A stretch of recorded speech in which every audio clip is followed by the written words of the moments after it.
Archer យើងចង់ជជែកជាមួយលោករឿងបណ្ណាំបណ្ដាក់ Motion 100លោកចំនិយាយពីការប្រណាំងបណ្ដាក់ Motion 100គីឡូដីនៅអាស៊ីដ៏យំក្នុងនោះបបែកកំណត់ត្រារយៈកម្ពស់ប្រកួតលើពិភពលោកប្រទេសនីមួយៗឬបានតែក្រុមបណ្ណាំកម្ពុជាមួយទេឡានទាំងអស់ចេញទៅព្រមគ្នាចង់ចូលរួមជាមួយយើងទេលោកអាចជាក្រុមជំរឿសជាតិចិត្តឬក៏ពិសេសបែបនេះត្រូវទៅរក Archer ហើយ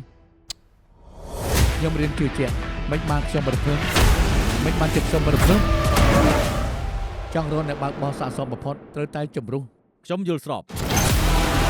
វាចិនតុងជើងឯកបញ្ញាប៉ូឡាក់6លើកវាជាហើយសូមបង្ហាញគេនៅសាលាបរិញ្ញាបត្រដែរ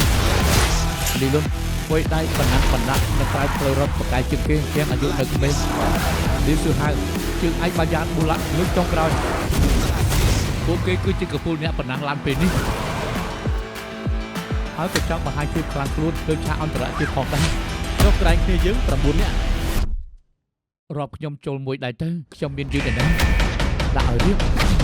អាគាត់នេះឈួតហើយគាត់លេងមែនទែនហើយ